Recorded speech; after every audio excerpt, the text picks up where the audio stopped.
mata pelajaran PKWU. Nah, untuk kali ini Ibu akan memberikan materi melalui PowerPoint yang akan kalian saksikan di video selanjutnya. Assalamualaikum, kembali lagi bersama saya Ibu Rosa. Nah, untuk kali ini kita akan membahas tentang wirausaha kerajinan dari bahan limbah berbentuk bangun ruang. Langsung saja kita ke materi selanjutnya. Nah, limbah sendiri dibagi menjadi 3 bagian. Yang pertama adalah limbah dari bahan gas, cair, dan padat. Limbah bahan gas adalah contohnya karbon dioksida yang dihasilkan oleh asap kendaraan bermotor, asap pabrik, atau asap pembakaran sampah. Lalu kalau limbah cair adalah limbah dari air sabun bekas cucian ataupun minyak goreng buangan. Sedangkan contoh limbah bahan padat adalah plastik, botol, dan kertas. Lalu yang kedua, limbah berdasarkan sumbernya. Ada 4 jenis, yaitu limbah pertanian, limbah industri, limbah pertambangan, dan limbah domestik. Nah, ini adalah contoh limbah berdasarkan wujudnya. Yang pertama ada limbah padat, limbah cair, dan limbah gas. Limbah padat seperti botol ataupun kaleng bekas. Lalu limbah cair seperti sabun bekas cucian, dan limbah gas seperti asap kendaraan bermotor. Selanjutnya ada sumber limbah. Sumber limbah bisa berasal dari rumah tangga, industri, pertanian, perairan, ataupun domestik. Nah, untuk yang ketiga adalah berdasarkan senyawanya terbagi menjadi 2, yaitu limbah organik dan anorganik. Limbah organik adalah limbah yang mudah membusuk dan bisa diuraikan. Contohnya seperti kulit buah-buahan dan sayuran serta kotoran hewan. Lalu ada limbah organik. Kalau limbah organik ini tidak mudah untuk membusuk. Contohnya seperti plastik, botol, dan kaleng bekas. Ini adalah contoh limbah organik dan anorganik. Limbah organik seperti yang ada di gambar adalah kulit buah-buahan dan sayur-sayuran. Limbah organik lebih mudah terurai, sedangkan limbah anorganik membutuhkan waktu lama untuk terurai. Contohnya seperti kantong kresek, kertas, botol plastik, kaleng, ataupun beling dan kaca.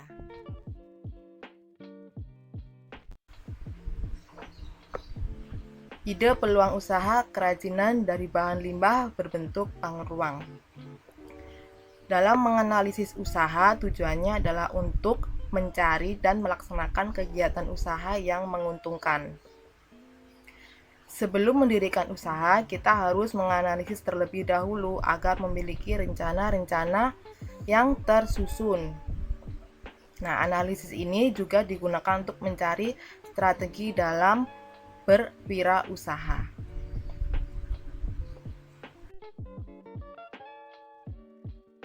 Nah, ini adalah contoh limbah bangun ruang.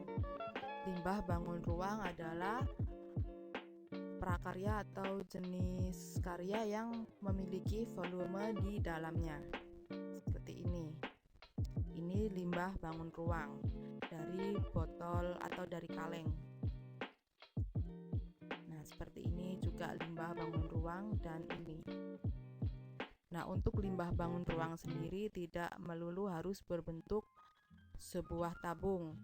Limbah bangun ruang adalah dia memiliki volume di dalamnya. Seperti tempat tisu juga bisa disebut bangun ruang karena memiliki volume di dalamnya.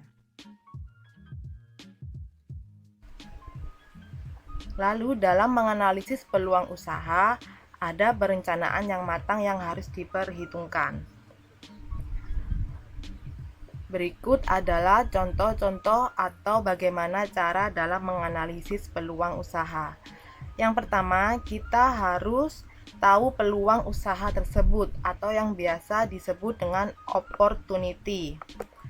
Lalu, apa saja hal-hal yang bisa mengancam usaha kita? disebut dengan threat. Yang ketiga, kekuatan yang menghambat ataupun yang membatasi kemampuan usaha kita disebut dengan weakness.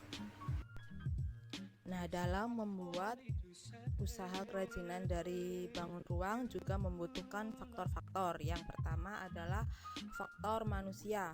Faktor manusia adalah faktor paling utama dalam mendirikan sebuah usaha. Lalu yang kedua ada faktor keuangan atau yang bisa kita gunakan sebagai modal. Yang ketiga ada faktor organisasi. Faktor organisasi juga terhitung penting dalam mendirikan sebuah usaha karena dengan organisasi kita bisa memasarkan produk-produk kita. Lalu ada faktor perencanaan. Sebelum kita mendirikan sebuah usaha, kita harus merencanakan usaha apa dulu yang akan kita dirikan. Seperti merencanakan produk yang akan kita buat, lalu memperhitungkan jumlah dana yang diperlukan, lalu merencanakan jumlah produk yang akan dibuat, dan merencanakan tempat pemasaran produk. Dan juga ada faktor mengatur usaha. Nah, untuk faktor mengatur usaha ini sama dengan administrasi usaha.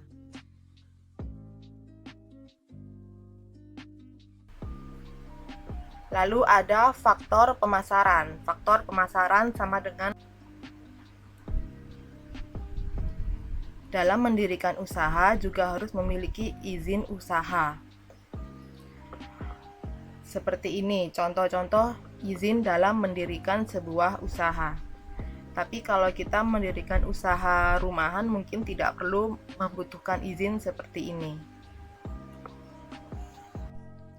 Dalam mendirikan usaha kerajinan limbah berbentuk bangun ruang juga ada 3 elemen penting yang harus kita rencanakan. Yang pertama adalah pembentukan merek atau branding. Setelah kita membuat sebuah produk, kita harus mempunyai merek sendiri agar mudah dikenal oleh konsumen. Yang kedua adalah layanan kepada konsumen, yaitu berupa komunikasi dan pemberian informasi. Yang ketiga adalah menciptakan keseniaan kepada pelanggan atau konsumen. Nah, dalam merencanakan ini ada 6 kegiatan yang bisa kita lakukan untuk mengkomunikasikan produk merek usaha kita. Yang pertama adalah penjualan personal. Nah, penjualan personal ini bisa kita komunikasikan secara individu ke konsumen kita. Lalu ada iklan atau advertising. Kita bisa mengiklankan produk kita melalui media banner, internet, radio, ataupun televisi. Bisa juga melalui sosial media yang sedang digemari oleh kaum milenial sekarang. Lalu yang ketiga ada promosi penjualan. Yang keempat ada publikasi. Publikasi ini sifatnya sama seperti iklan, kita bisa mempublikasikannya melalui media sosial, internet, ataupun radio dan televisi. Nah, untuk selanjutnya tugas kalian adalah buatlah perencanaan usaha kerajinan seperti di bawah ini. Kalian harus melakukan analisis SWOT. Seperti yang sudah saya jelaskan tadi, SWOT. S adalah strength, W weakness, O opportunity, T adalah threat. Nah, nantinya kalian buat lembar seperti ini. Nama adalah nama kalian, kelas kalian, lalu buat perencanaan usaha kerajinan dari bahan limbah berbentuk bangun ruang. Di situ dituliskan bangun datar, seharusnya bangun ruang. Misal kalian ingin menganalisis wirausaha bangun ruang, yaitu lampu hias. Lampu hias kan berbentuk bangun ruang. Jika kalian menjual bangun ruang, jika kalian menjual lampu berbentuk bangun ruang, lampu itu kekuatannya bagaimana? Kalian tulis di kolom yang tulisannya kekuatan atau S, strength. Lalu kelemahannya bagaimana? Di kolom yang kelemahan atau weakness. Lalu peluang menjual lampu hias berbentuk bangun ruang itu bagaimana? Di kolom yang peluang atau opportunity. Lalu ada ancaman, bagaimana ancaman-ancaman yang kalian dapat jika menjual lampu hias. Di kolom yang ancaman atau ada tulisan T itu artinya threat. Nah, ancaman ini maksudnya adalah kalau kita menjual lampu hias itu kan banyak saingannya. Nah, itu kalian bagaimana cara mengatasi ancaman-ancaman tersebut. Selanjutnya, nih kalian buat seperti ini. Di bawah kolom tadi kalian membuat seperti ini. Ide dan peluang usaha. Dari mana kalian mendapat ide untuk menjual lampu hias tersebut? Lalu sumber daya usahanya.